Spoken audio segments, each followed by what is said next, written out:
এই গল্পটি একটা মেয়ের, যার জীবন শুরু হয়েছিল দুঃখ, কষ্ট আর অভাব দিয়ে।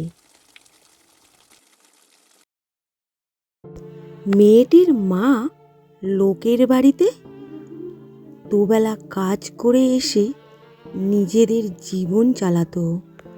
এই যে মেয়েটিকে দেখছেন, তার নামই আরতি।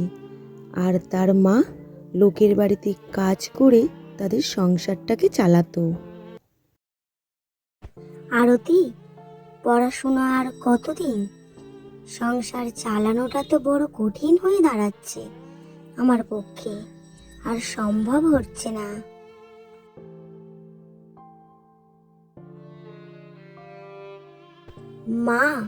মাগো, আমি পড়তে খুব ভালোবাসি মা। আমাকে একটু পড়তে দাও মা, আমাকে পড়াশোনাটা করতে দাও মা।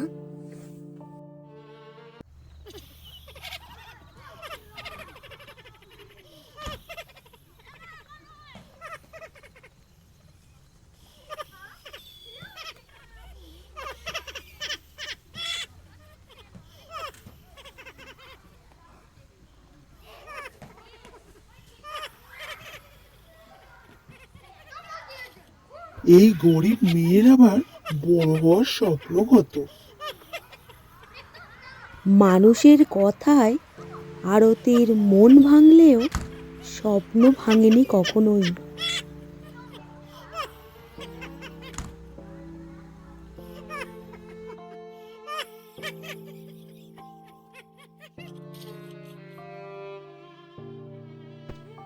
মা সরস্বতী, আমার টাকা চাই না মা, শুধু জ্ঞান চাই।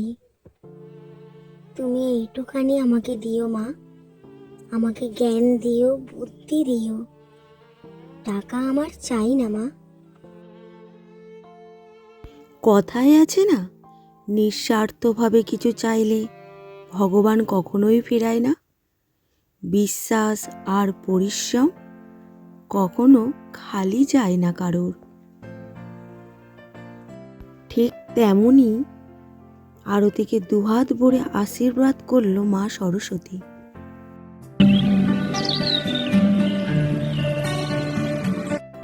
সেদিন থেকেই শুরু হলো আরতির জীবনে আসল লড়াই। সে দিন রাত রাত দিন এক করে পড়তে থাকলো। সেদিন থেকেই পড়াশুনো হয়ে ওঠে তার সাধনা। পড়াশুনোর বাইরে তার আর কিছুই ছিল না।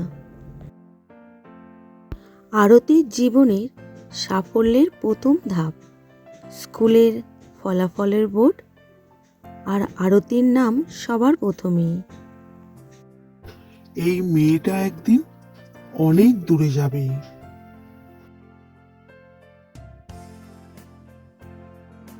ভয় পাস না মা, সরস্বতী মা আছেন না, তোকে ঠিক দেখবে। তুই দেখিস।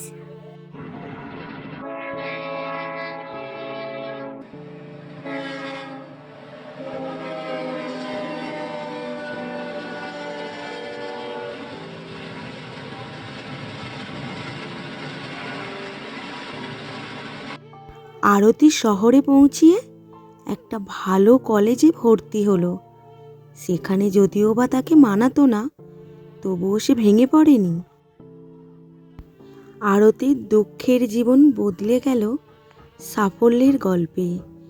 সে বড় অফিসে চাকরি পেল এবং সেখানে সবাই তাকে সম্মান করত। নিজের জায়গা নিজেই তৈরি করেছিল। এখন আরতি একটা উচ্চ পদে কর্মরত বড় অফিসার। তাকে সবাই সম্মান করত। আরতি মায়ের জন্য একটা ভালো বাড়ি বানিয়ে দিল। মাকে সে খুব খুশিতে রাখলো। মা সরস্বতী, তোমার আশীর্বাদ ছাড়া কিছুই সম্ভব ছিল না মা। আজ আমি যা, সব তোমার আশীর্বাদের কারণেই মা।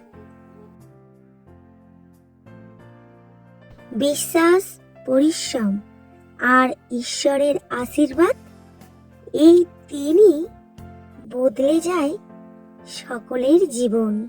ভিডিওটি ভালো লাগলে লাইক, শেয়ার, সাবস্ক্রাইব করতে ভুলবেন না। ধন্যবাদ।